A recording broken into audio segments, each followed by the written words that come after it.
बोल जयकारा बोल मेरे शिव महाराज की जय। बोल साचे दरबार की जय। इष्ट देव भगवान की परम प्रिय आत्मा, मुझे मालूम है हाथ आना अभी। आप सब लोग आज आए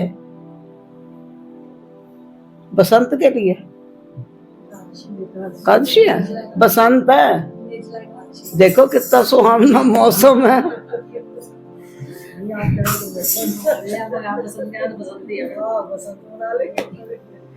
गर्मी, अथाह गर्मी, ये जून का जो महीना है इसमें सबसे ज्यादा अत्याचार हुए हैं भक्तों पर। और इसमें ये निर्जला एकादशी भी पड़ी और इस एकादशी को कुछ लोग निराजल व्रत रखते हैं, इसीलिए इसका नाम निराजल एकादशी भी है। क्योंकि ये भीम ने भी एक बार रखी थी, इसका एक नाम भीमसेनी एकादशी भी है। प्यारे, इसको रखने का लॉजिक क्या है, क्यों रखना चाहिए इसको? देखो मेरा तो है नहीं, जिसने रखा व्रत वो बताओ क्यों रखा। ये 3 कलाकार बैठे हैं, वो सासू माँ कहाँ गई? तो गायब हो गई। क्यों रखते हो इसको?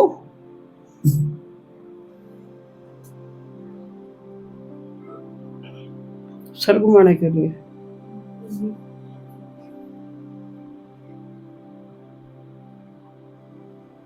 बस देखा देखी बाड़े जो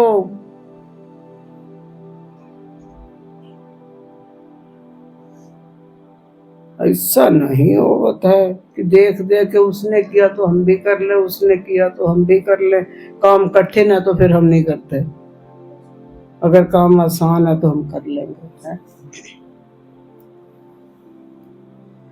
महज इसके पीछे एक ही कारण होता है जो शुरुआत से चला आ रहा है, क्योंकि इसमें पानी दान किया जाता है और पानी को लोग तो खुद नहीं पीते हैं, दूसरों को पिलाते हैं। प्यारे, कारण इसका यह है क्योंकि इस समय की जो गर्मी है, जून का जो महीना अथाह गर्मी चली आ रही है। बड़ा अच्छा लगा, ये बिटिया बोल रही थी जून का महीना है और गर्मी है जोरा जोर, जरा बच के रहना, शाम कहीं तुम्हें कुछ लू वू न लग जाए। बड़ा अच्छा लगा कि हम तो कहते ही रह गए कि कभी जाके तुम भी भगवान का हाल पूछ लेना, पर उसने आज पूछ ही दिया, भाई तुम बच के रहना। कभी कभी होना चाहिए ऐसा। हम अपना सुख सोचते हैं, कभी कभी मालिकों के लिए भी, जिससे तुम प्यार करते हो।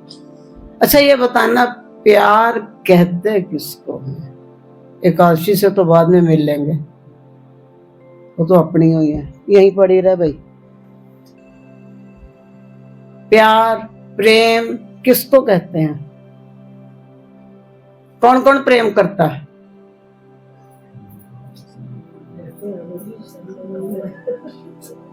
अच्छा, सब करते हो। किससे? किससे? मालिक से है। ठीक है।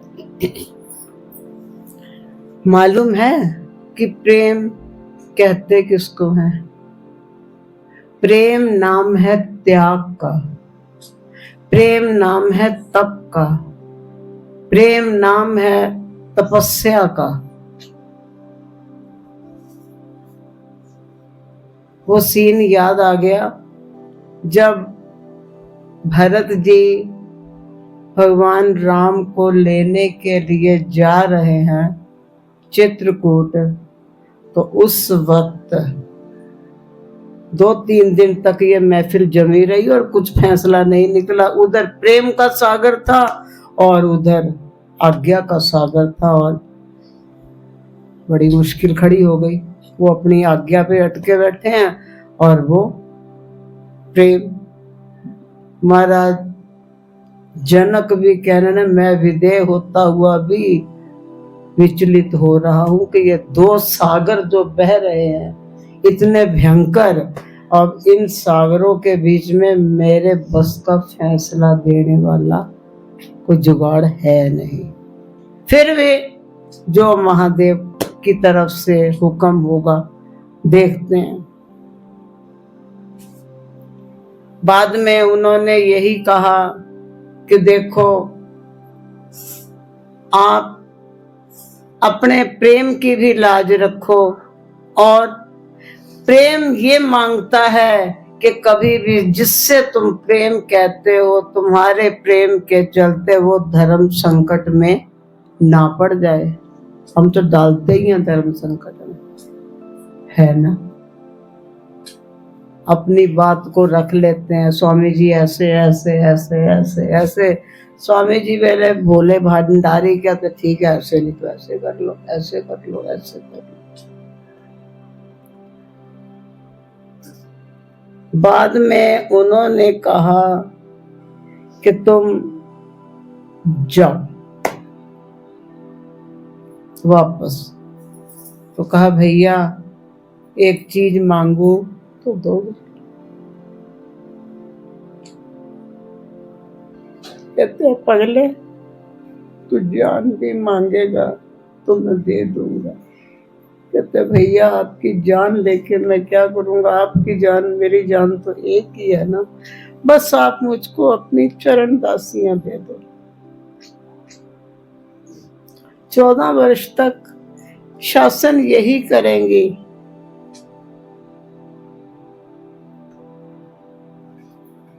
ठीक है, मैं आज्ञा मान के जैसे होगा सेवा करूंगा, सेवक हूं, सेवा करूंगा। चलते चलते उन्होंने एक बात कही थी, प्रभु भैया आपने ना प्रेम का मोल नहीं आंका। बेधड़क होके कह दिया जाओ, प्रेम का मोल नहीं आंका। भगवान कैसे कहते हैं, अगर प्रेम किया है तो बेमोल बिक जाओ, बेमोल। जो हमारे पुराने संत लोग, हमारे पुराने ऋषि मुनि और जो दरबार के जो मेन संत रहे, जो बेमोल बिके, तो भगवान ने भी कहा भरत अगर प्रेम किया है तो बेमोल बिक जाओ। और हम तो बड़ा प्यारे, हमने प्यार तो करना है, लेकिन प्यार कहते किसको है, सामने वाला डंडे मारता चला जाए तुम तब भी प्यार करो, तब तो प्यार माना जाएगा। अभी मान लो सब यहाँ बैठे हो और अभी हमें कुछ उल्टा सीधा बोलने लग जाए, सब उठा के भाग जाओगे और बाहर जाके निंदा का विषय और बना दोगे। भला भाई जी के पास गए सत्संग सुनने तो उल्टा सीधा बोल रही थी, हम न जाने के वहां पे, है ना। तो ये प्रेम कैसा है हमारा, कैसा प्रेम है।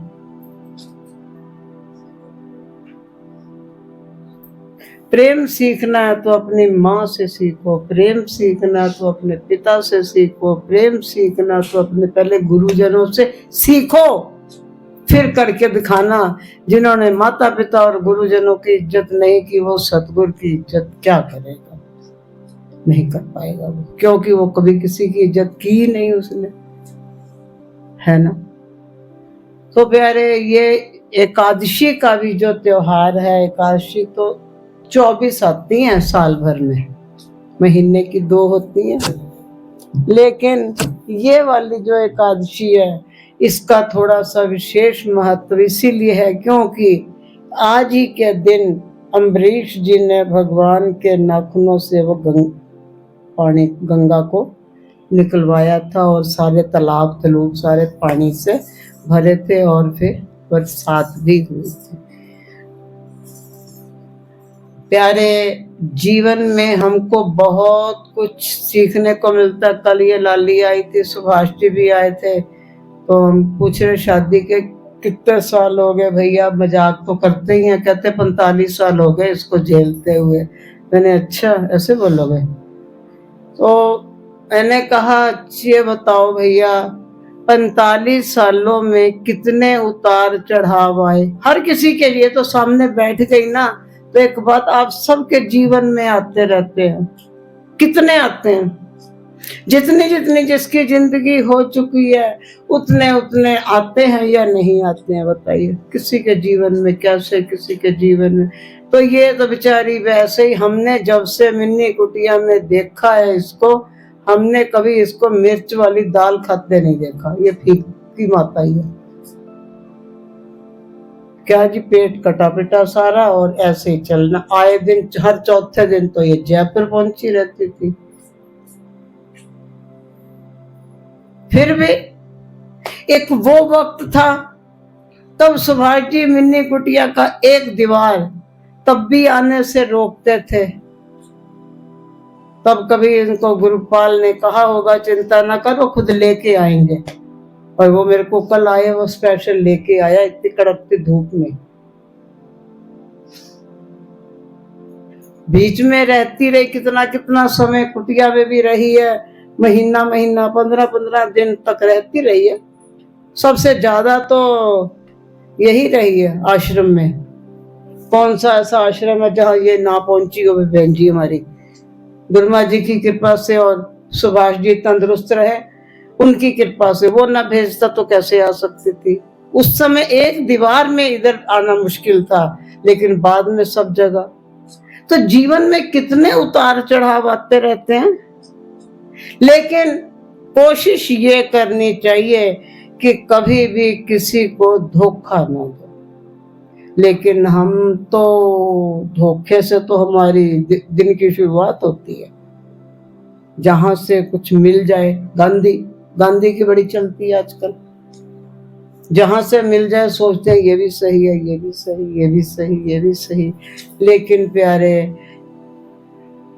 मेरी सोच ये कहती है कि जहां तक हो सके अपनी तरफ से हमें किसी को धोखा नहीं देना चाहिए, क्योंकि ये धोखा ऐसी वो पतन की सीढ़ी है, ये गिरेगी जरूर। आज नहीं गिरी तो कल गिरेगी। इसका फल हमको जरूर मिलेगा, क्योंकि ये चाहे आज मिले, कल मिले, 10 साल बाद मिले, पर मिलेगा जरूर। चाहे हमारे जाने के बाद मिले तब दुनिया देखेगी, लेकिन मिलेगा जरूर। वो एक याद आई बात कि एक राजा के यहाँ ना माली था। तो वो शाही बाग में फूल फाल लगाने का काम करता था। तो एक दिन एक पेड़ पे एक चिड़िया बैठी हुई थी, फटफटा रही थी। और ये जैसे ही निकला पास से तो इससे बोली, भैया भैया मेरा घोंसला ना वहां है, मेरी तबीयत ठीक नहीं है, तो मुझे वहां छोड़ दोगे? पहले तो उसे समझ नहीं आई कि यह आवाज, क्योंकि पंछी की ओर देखा, पंछी इंसान की आवाज में कैसे बोल रहा। फिर देखा जब दोबारा से आवाज आई तो उसने कहा मैं छोड़ देता हूं। तो उसने धीरे से चिड़िया को उठाया और उसके घोंसले में छोड़ दिया। तो उसने कहा माली भाई ने कि भाई तू ये बता, जब तेरी तबीयत नहीं ठीक है तो तू खाना वाना कैसे खाएगी, क्योंकि वो केवल फूल खाती थी, तो तुम फूल कैसे खाओगे? चिड़िया बोली, भाई जब तक मेरी तबीयत ठीक नहीं होती तब तक तो मुझको भूखे ही रहना होगा। माली ने कहा, मैं शाही बाग का माली हूं, तो मैं तुम्हें वहां से फूल ला दूंगा। हम सोचते हैं कि हमने ज्योति के साथ धोखा कर लिया, राधिका के साथ धोखा कर लिया, आभा के साथ धोखा कर लिया, कौन कोई देख रहा, गुरुमा जी तो अंदर हैं। नहीं, वो सब जगह देख रहे हैं, सब जगह देख रहे हैं। ऐसे ही उस चिड़िया ने, ये माली भाई साहब जो है फूल उठाने लगता, तोड़ने लगता, तो जो उससे ज्यादा जो बड़ा वाला था उसने उसको देख लिया फूल चुराते हुए। चुरा तो क्या रहा था, अपने घर की तो माली मतलब था ही था बाग, तो वो वहां से उसको देख लिया तो कहता मैं राजा से कहूंगा और सिपाहियों से पिटवाऊंगा। तो उसने कहा भाई देख, मुझे इन फूलों से कोई लालच नहीं, मुझे इनका कुछ नहीं करना, बस काम ये है कि एक चिड़िया है और वो है भूखी, वो केवल फूल फूल खाएगी, बस 4-5 फूल मुझे उसके लिए चाहिए और मैं उसको दे दूंगा और कुछ नहीं। वो कहता मैं ना कुछ भी कर, उसको समझ नहीं आई। फिर उसने कहा ठीक है, तो मुझे छोटी वाली चांदी की कॉइन दे देना और फूल ले जाना।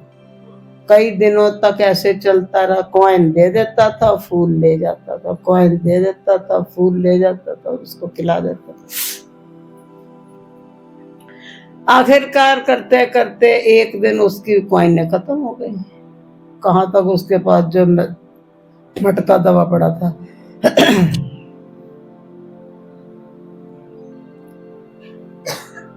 तो उसने जब उस दिन दिया फूल उसको, तो बड़ी उदास सा हो गया वो माली। कहता मैं, चिड़िया ने पूछा भी क्या बात है, आप ऐसे उदास क्यों हो रहे हो? उसने कहा क्या बताऊं चिड़िया रानी, मेरे ऐसे ऐसी वो है ना कॉइन देनी होती थी, तो अब मेरे पास कॉइन खत्म हो।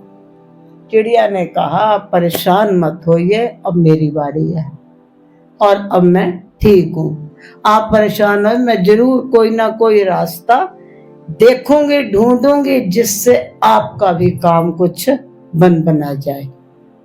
अब वो चिड़िया तो चिड़िया, वो क्या करेगी पता नहीं।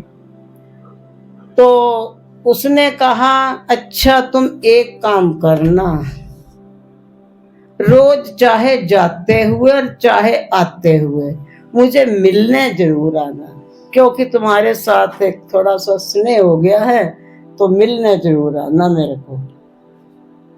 उसने कहा ठीक है आऊंगा। तो ऐसे रोज वो शाम को जाता था, दोनों लोग मिलते थे, बातचीत करते थे, थोड़ी देर हाय हेलो होती थी, फिर वो अपने घर और चिड़िया सो जाती थी। इसी तरह करते करते एक दिन माली को बाग से आते हुए थोड़ी सी देर हो गई, और जब देर हो गई तो ये जल्दी जल्दी में जा रहा था, उस चिड़िया से मिलना भूल गया और सीधा भागा जा रहा था। तो चिड़िया ने देख लिया कि ये चुपचाप निकल गया है, और वहां से सीधा दौड़ के आगे को जा करके ना उसको पकड़ लिया और बोले भैया आज मिलोगे नहीं, आज मिलोगे नहीं? बोले वो थोड़ा आज ना मैं जल्दी में भी था और वहां से निकलने में भी देर हो गई थी, तो इस वजह से। तो चिड़िया रानी ने कहा कि आज ना मैं तुम्हें कुछ देने वाली हूँ, ये ना एक मेरे पास स्पेशल बीज है, इसको मृत्यु नाशक संजीवनी बीज कहते हैं, और इसकी वजह से, इसके फूलों की महक से हमेशा जीव जवान रहता है। उसने कहा अच्छा भाई ऐसी बात है, पर तुझे ये मिला कहां से? चिड़िया ने बता दिया कि ऐसे मैं जो है अपना फूलों के उसमें ढूंढती हुई घूमती फिर रही थी, तभी देखा कि एक ना वो दो परियां आपस में ढूंढ रही थी और आपस में बातचीत कर रही थी, और बातचीत करते करते उन्होंने ऐसे ऐसे सोचा कि जो है ये बीज को कहीं बोए, ये उगेगा और हम लोग इसकी स्मेल लेंगे तो हमेशा जवान बने रहेंगे। इसने सुन लिया था चिड़िया ने, तो वो बीज खोद के ले आई थी। अब वो बीज खोदा और वही बीज उसको दे दिया।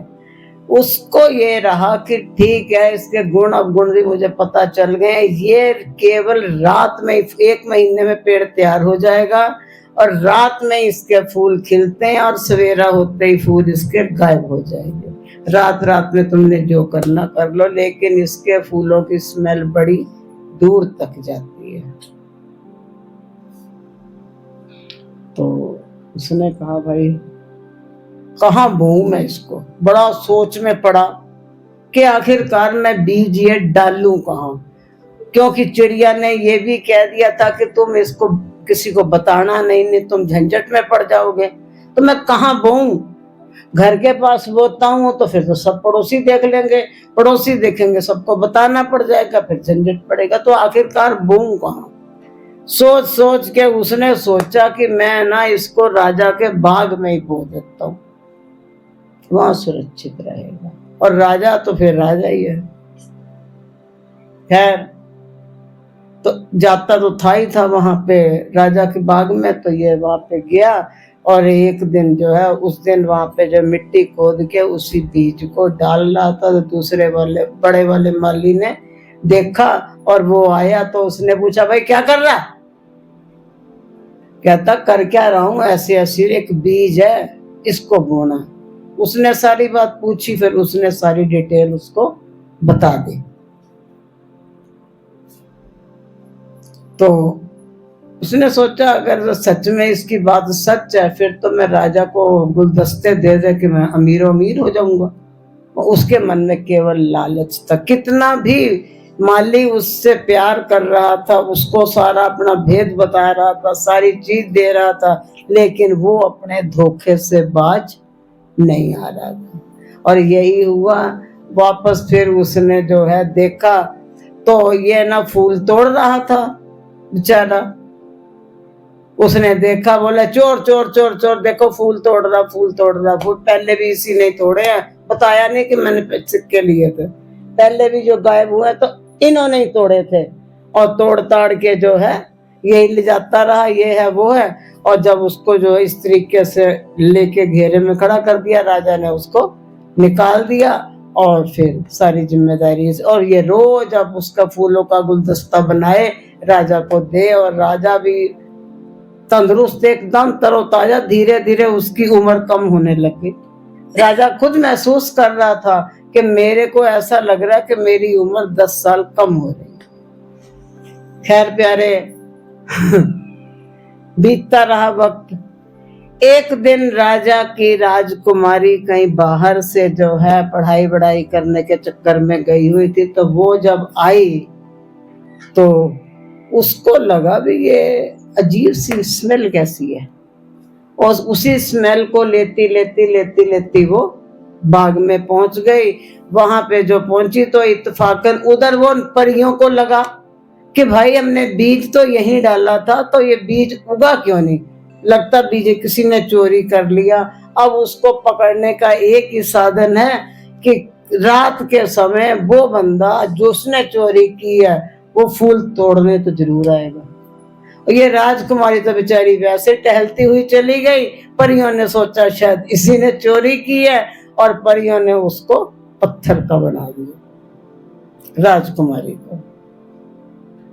अब पत्थर की शिला वैसे खड़ी खड़ी बेचारी पत्थर की हो गई। अब वो बेचारा राजा भी परेशान भी, ये क्या हो गया है हमारे साथ, ये तो बड़ी अजीब सी घटना घट गई है।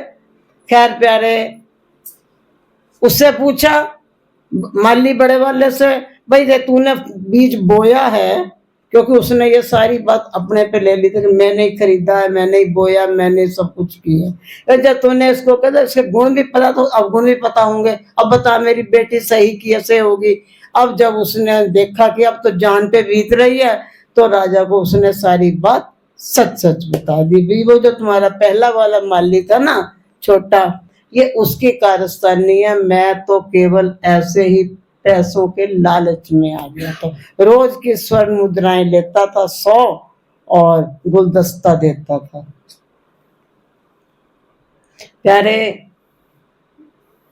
उसको बुलाया गया, क्योंकि इसको तो जेल में डाल दिया, कैद में। उसको बुलवाया गया कि भाई तुम ये बताओ ये बीज तुम लाए थे। बोले हाँ मैं लाया नहीं था, मुझे तो एक चिड़िया रानी ने दिया था, और ऐसे ऐसे हाँ उसने दिया था। और ये सारी बात बता दी, अपनी चांदी की कॉइन वाली से बात से लेके बोने तक और फल फूल आने तक, और इसकी भी बता दी जो बड़ा वाला था, सारे बता दी। तो उसने पूछा कि अब इसका तरीका क्या है, मेरी बेटी ऐसे पत्थर की हो गई है, इसका क्या तरीका है जो ये ठीक हो जाए। उसने कहा आप मेरे को 2-3 दिन का टाइम दे दो, क्योंकि मुल्ला की दौड़ मस्जिद तक उसको भी चिड़िया रानी याद आ रही थी कि हो सकता है इसका हल कोई चिड़िया ही बताएगी। तो उसने कहा ठीक है भाई। फिर वहां पे गई और वहां जा कर के चिड़िया के पास पहुंची। बोले क्या हो गया, तुम ऐसे उदास क्यों हो रहे हो, काहे इतने परेशान हो। बोले क्या करूं कि ऐसे ऐसे ना राजकुमारी पत्थर की हो गई है और ये तो वो पता नहीं कैसे हो गया। चिड़िया ने बताया कि इसका तरीका गोपनीय है, पर मैं तुझे बताऊंगा और किसी को नहीं बताऊंगी, और तुम उसको अपने ढंग से उसको बता दिए कि तुम ऐसे ऐसे जाना और जा कर के जो है वो हो जाएगी सही, और करना इतने बजे तक, क्योंकि उसी समय ही वो आएंगी परियां और तब तक ये लड़की सीधी हो जाएगी। फिर वापस आकर के उसको वैसे ही किया और लड़की बन गई और सारा काम सही हो गया। अब राजा को ये लगा कि ये तो आदमी है ही बड़ा ईमानदार, सत्यवादी है, कभी धोखाधड़ी नहीं करता, कभी कोई छल कपट नहीं करता। तो ये सारा सोच के उसने जो है उसको अपनी बेटी का ब्याह उससे कर दिया और एक अलग से महल बना करके उसको दे दिया दहेज में कि जा भाई अब तुम लोग जा करके वहां पे रहो, और उसके लिए बता दिया गया कि तुम जिंदगी भर जेल में सड़ो और वहां बैठ करके सूखी रोटियां चबाओ। तो क्या हमारा किया हुआ धोखा फलता है? हम कर तो लेते हैं, देख लेते हैं, सोच लेते हैं कि अरे ये हम ऐसा कर लेंगे तो हमें कौन देखने वाला है। वो भजन तुम्हें लोग बोलते हो, लाख आंख से देख रहा है तुझे देखने वाला, मेरे मालिक के दरबार में सब लोगों का खाता। प्यारे ज्यादा नहीं कहेंगे, ये जो आज की एकादशी का दिन है इसमें आप लोगों ने शरबत भी बनाए, सत्संग भी किया, लेकिन इसमें एक काम थोड़ा और भी जरूरी है, अगर कहो तो वो कर लिया जाए, करना चाहिए कि नहीं। थोड़ी देर के लिए इसमें हम बैठ के ध्वनि लगवाएंगे, ठीक, और वो जो ध्वनि है तो उस ध्वनि के साथ साथ आप लोगों को भी बोलना होगा, क्योंकि जब तक हम उस ध्वनि को सही ढंग से नहीं चलाएंगे तब तक, वो भी बोल रहे थे ना, ये हमारा शरीर जो है हम एक समुंदर है, वो समुंदर है तो वो समुंदर को तो फिर सही ढंग से चलना चाहिए ना। आ गया ना बीच में हाथ, तो आना जरूरी है। बोल जयकारा बोल मेरे महाराज की जय। जल्दी से अपने अपने स्वर चेक कर लो जरा पटाख से।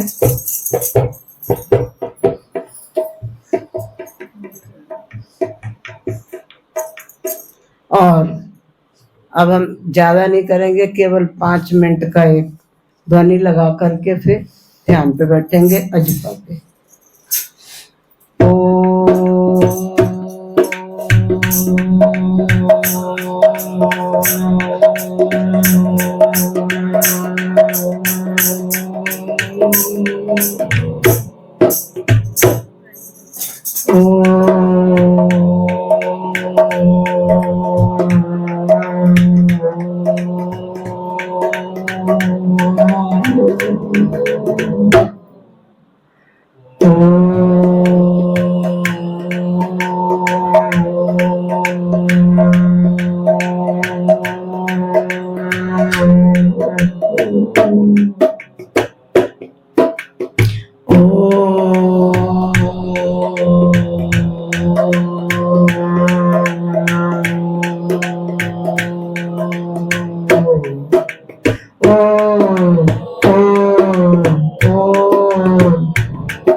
अचपट पे जाए।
छोड़ दीजिए।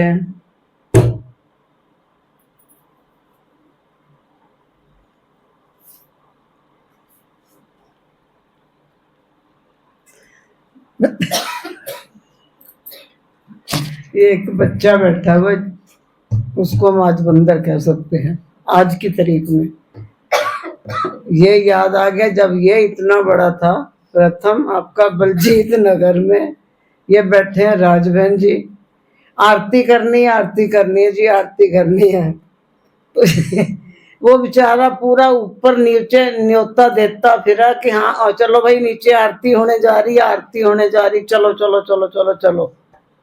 अब राजबहन जी की तो आरती, अब प्रथम ऐसे उसकी तरह मुंह देखे, और फिर बाद में जब हो गया अब लेटना, और वो भी लेट गया, और बार बार फिर देखे हुए उठना कब है, क्योंकि उधर मामला मौनी ऐसे ही वो कर रहा है। माला की आंख खुल गई, उसने हाथ जोड़ा तो उसने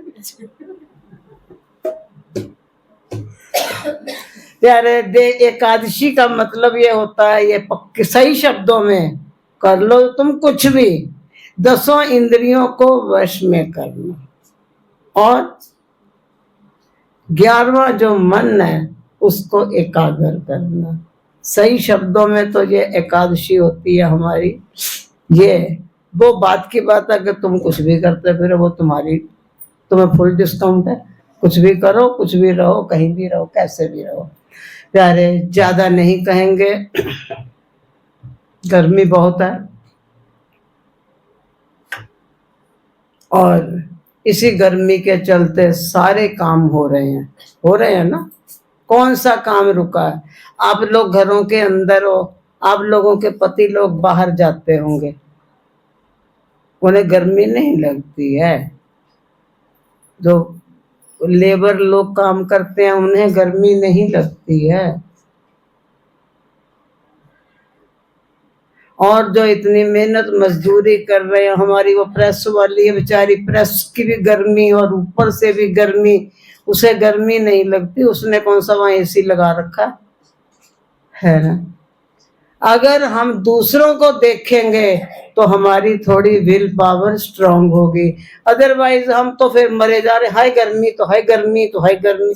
गर्मी तो है, हमारे कहने या ना कहने से गर्मी ना कम होने की ना ज्यादा होने की, है तो है। 21 जून का दिन आएगा, दिन रात बराबर होंगे, उसके बाद तिल तिल करके दिन तुम्हारा छोटा होता चला जाएगा। धीरे ना तो तुम्हें गर्मी में चैन, हाय गर्मी, ना तुम्हें सर्दी में चैन है। फिर कहते हो बाबा जी अपना एसी थोड़ा घट कर दो, नीचे बच्चों नू ठंड पे लगती है।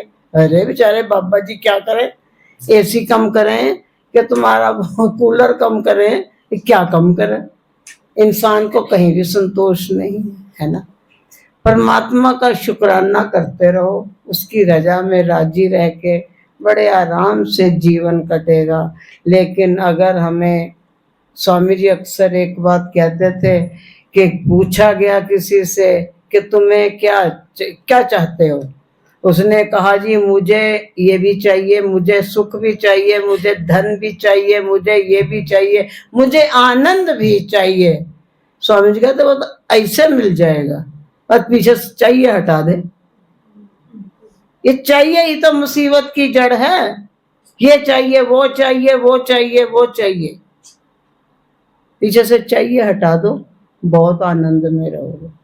मेरी माँ की बात याद आई, मम्मी ने ऐसे जो किराए का मकान था और वहां पे ऐसे बात चली तो मम्मी पापा से बोली तुम तो भिखमंगे हो फलाने के यहाँ फ्रिज है तुम्हारे यहाँ वो भी नहीं, फलाने के यहाँ कूलर है तब ये नहीं चले थे, तुम्हारे फलाने के यहाँ कूलर है तुम्हारे यहाँ वो भी नहीं, तुम फलाने के यहाँ ये है वो है।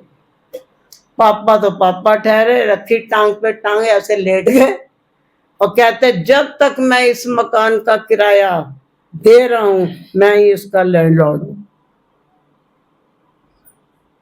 उनको देखो जो बाहर सड़क पे छत नहीं है, दिन भर को सुलगती धूप और शाम को गरम थपेड़े लू के वो ले रहे हैं, फुटपाथ पे सो रहे हैं, कभी भी आते हैं सड़क वाले और उठा के डंडे मार के उठा देते हैं। मुझे कोई उठाने वाला तो नहीं पैदा हुआ, मैं सबसे बड़ा सेठ। मैं कई बार सोचती पापा की और स्वामी जी की आपस में तालमेल काफी मिलती जुलती थी। अरे यही बात है, अगर हम अपने जीवन में से सच में ये चाहिए शब्द हटा दें, यही नहीं हटता। आज बड़ी गर्मी हो रही है, मैंगो शेक होना चाहिए। आज तुम्हारे क्या माता रानी के व्रत करते करते मुंह अजीब हो गया, अब गोलगप्पे चाहिए, अब वो चाहिए तो फिर वो चाहिए, वो चाहिए तो वो फिर आए गया तो वो अंदर विकार पैदा करेगा, और वो उसका काम है, विकार पैदा करेगा, मुसीबत खड़ी करेगा, फिर डॉक्टरों के पास जाना, फिर दवाई लेना, फिर ये करना, फिर वो करना। ये चाहिए का स्वाद है। तो स्वामी जी की मान लो, मेरी ना मानो, स्वामी जी की मानो कि चाहिए शब्द को हटा दो। प्यारे ज्यादा नहीं कहते हैं, आप सब यहाँ पर आए, आप सबको ये निर्जला एकादशी बहुत बहुत मुबारक हो और आपका ये तपस्या सफल हो। इतनी दूर से आए भी तो हो, ये भी एक तपस्या। और ऐसे ही आते जाते रहो, आते जाते रहने से प्यार बना रहता है, रिश्तेदारी भी बनी रहती है। बोल साचे दरबार की जय, श्री नगली निवासी भगवान की जय।